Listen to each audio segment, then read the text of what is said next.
Hey there, you're tuned in to MEA Worldwide. I'm your host, Elena Jordan, and today I'm sitting down with Sid Wilder. Thank you. Insta-Rupted herself. Hey, thank you for having me. Thank you so much for being here. Now, Sid and I actually met at the American Influencer Award. We did. You were the nicest person I talked to on that red carpet. Thank you. And the most professional.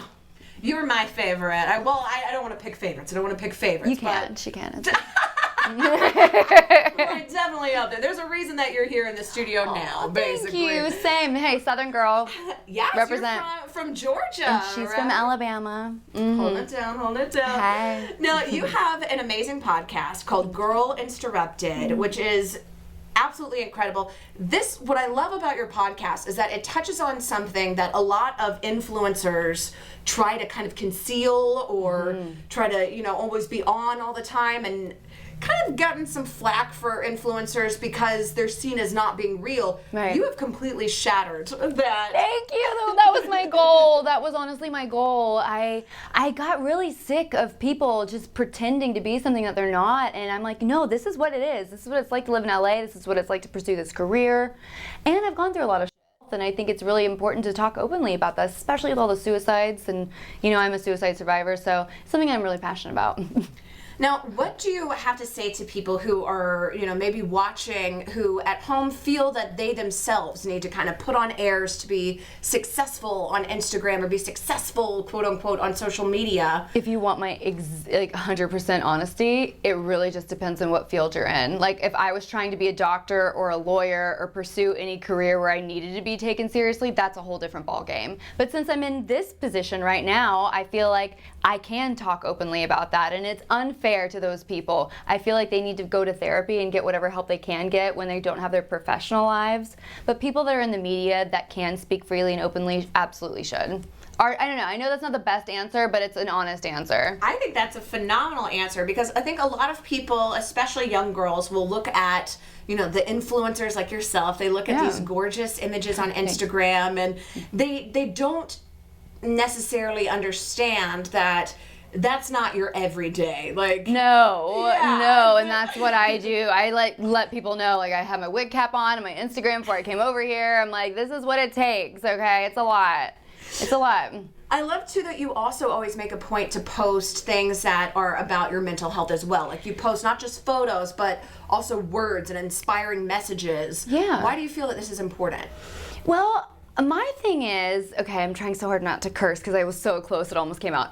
My thing is, I understand what life is. I know that it's not all roses and everything. So when I see people that post happy, inspirational quotes where it's just about that, I'm like, no, listen, I know life can get really difficult and really challenging, but it's your choice whether you want to choose to be positive or not. So that's my kind of message behind all the inspirational messages I post, because I want to keep that reality yet still give people that motivation to keep going. Because life is hard. Truth. It's not easy. And I love too that you also share this message about being positive but avoiding the toxic positivity. Yes, thank you. Yeah, well, because there's so many people, especially people that are like life coaches that shouldn't be life coaches, that you're like, why are you even, you're not qualified, you're 20. What have you done? You know what I mean? Like, be a personal trainer, go do yoga, anything else other than life coaching. But yeah, so I think it's important to be realistic and inspirational.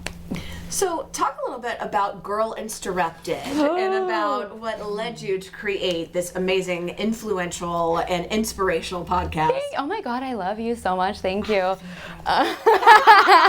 She's the best.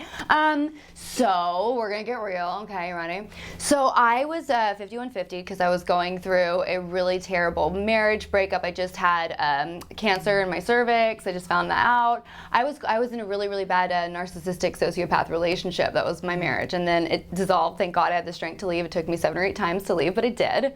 So our couples therapist, one night I had entirely too much to drink, and I was taking drugs, and I spiraled out of control, and it was not a good look, and I had to get 5150'd. So my therapist, who 5150'd me, is on my podcast, the first episode, and we talk about the entire experience. And I wanted to share that because I was so sick of being viewed as this Instagram model, this one-dimensional like, I wasn't even a person. I just felt dehumanized, you know, and I wanted people to see that I am a human. It doesn't matter what you look like. Your mental health doesn't have an aesthetic. And so I wanted to get real and get deep with people and connect with others. And I've connected with so many other human beings that have gone through the same thing, whether it's, you know, problems in their marriage, problems in relationships, problems with their health, because that affects you. Like, I'm still losing my hair with hypothyroidism, and that sucks, but I'm still showing up. You know, like, you just have to make adjustments. Life gives you some punches sometimes, and you got to roll with it. So that was kind of the inspiration behind it. And then, you know, as I continued to develop it, comedy is my background, so I had like a lot of comedians in the beginning, and now I have more mental health professionals, and I mix it up. Like, Maurice Bernard was on talking about his bipolar. Like, I love people that talk about their mental health and what they've overcome, and I just like to inspire people to keep going, because you're not your mental health. You know, you're you, and only you get to decide who that is. I want everything you say just on a t-shirt to wear all the time. Thank you. Mental health does not have an aesthetic. Like, I just want that blasted everywhere. Thank you. Because it is a message that I think a lot of people, especially today, most people are not voicing this, and No. this is the reality. This is the truth. It is, and what's unfortunate is that everybody on Instagram is all about showing off and like, oh my gosh, I have the best life, or you think that they do because they're an influencer and they drive a certain car that's not even theirs, that they're just like posting next to. And you're like, what do you want in your life? Like, you get so caught up in looking at everyone else's life online, and you lose yourself, you know, and you lose what you want. And I just think it's important to really like check in with yourself and say, hey, this is me, this is what I want to do with my life. And it's different for everybody. If that's what you want, and like, I judge it as surface, but you know, those people obviously don't, because that's like something that they're interested in. Good for you if that's what you want. But there's a lot more to life than what's on Instagram, in my opinion. Very, very true. Maybe because I'm older. When if I was 19, I'd be like, you're dumb. No, I will say too, your podcast is so enjoyable too. Talking about your comedy background. Yeah. I mean, you were already a YouTube sensation before the podcast. You had written, and this is what I love too, is you write and produce your own sketches. Yes, ma'am. You do all of it. Like, you are completely creative control, and the work that you've done has been so phenomenal. It's been seen on College Humor, Huffington Post. Like, I mean, everybody has been picking it up and watching it. Thank you. What inspires you to create all of these different comedic things? And Chaos, girl, chaos. All the chaos in my life, all the dysfunction, you turn it into something. Everyone's got their own different outlet. I always try to encourage people to find, whether it's painting, whether it's dancing, whether it's singing, whether it's poetry, find something. And comedy, luckily, was my outlet, and I've been fortunate enough to have a career from it. So I keep working hard at it. It's not easy. Talking about being in control and making your own content, girl. Some days I'm just like, I am so sick of being in control. I just like want to take a break and a nap. But it is a lot of, I really do enjoy what I'm doing with Girl Insta-Rupted and with my comedy. And I hope next year I can make more characters, because characters kind of come from everywhere. Like, I actually just posted on my social, I don't know when this is going to come out, but I went to school at Second City across the street. Yeah. So I developed a lot of my characters from there, because I did Groundlings and UCB too, but Second City was more of my home base. I loved the vibe and the instructors there. Well, there's a couple I didn't like, but there's always going to be a couple that you don't like. Yeah. That is a good point, though, is that, you know, don't throw out the baby with the bathwater. Of like, there may be certain things that are obstacles, but nothing's going to be completely easy. So stick with it, because even if there are people that you maybe don't get along with, overall, this is something that has influenced, you know, everything that you do now. Absolutely. So. That's actually a really good point. So for the listeners, I had recently I had someone kind of bully me out of a business contract, which was a really weird experience for me. And it's been a year now, so looking back at it, I'm like, man, that's what they were trying to do, and I didn't know it at the time because I was kind of going through my divorce and a bunch of other shit. So looking back, I'm like, I could have let that person stop me from doing what I'm meant to do in my life. One person, they aren't worth your destiny. They aren't worth killing your dream over. So I just think it's really important to stay true to yourself and stay on your journey. You can pause, but don't stop, you know? I love that. Thanks. I love that. And kind of talking about, fulfilling all of your wildest dreams. You have your own production company that is beyond your wildest dreams. I do. Yeah, now it's Girl Insta-Rupted too. But yeah, I know. That's where I run all my my sketches and everything through. Yeah. I love that you have created this dream for yourself and making it work. Thanks, girl. It's a process. No one's perfect. Nothing's perfect, but you just got to keep going, That's the main thing. And be happy. If it doesn't make you happy, like on the red carpet when we met, I was so not happy. I was like, I could not tell. I know that's a part of the act and it sucks, but I was honest about it. I'm never rude because you and I are Southern. We were talking about that before we started rolling. Well, I'm never gonna be like blatantly rude to someone unless it's like an extreme situation where it's like a security thing. But yeah, I try to be as vocal as possible with that. But red carpets just stress me out. They stress me out. Like even just thinking back, I'm like, oh my gosh. I'm like, ugh. I can't. Change the topic, please. It's your job. Well, let's talk about then some of the amazing guests that you have had on your podcast too, because like Heather McDonald. I love her. So funny. So sweet. Amazing. And you're talking about how you blend not only having comedians, but also having actual mental health professionals. Yeah. So why was it important to you to make this not only entertaining, but also truly deeply educational, especially for people who may be going through anxiety or depression or have, other mental illnesses that they feel are not being represented and feel kind of isolated? Yeah. So I initially started out with just comedians, and then it got to the point where it was such a, I knew where the conversation was going to go because all comedians kind of tick the same. You know what I mean? They do. They're all kind of angry, depressive, unhappy, dysfunctional, which is great for actually tying into the mental health because they're all so and I got kind of over it, and I was like, you know what, I want to expand out. And then I had my fans reach out and be like, this episode really helped me especially when I did, I think the biggest turn for me, because I'm still kind of learning, because I'm newer in the podcast game, but I still, I've been doing over a year. I hate it when people think that they're like a veteran at something, and you're like, listen, you just started. Because I look at the long game, I'm like, no, I'll be doing this probably for the rest of my life.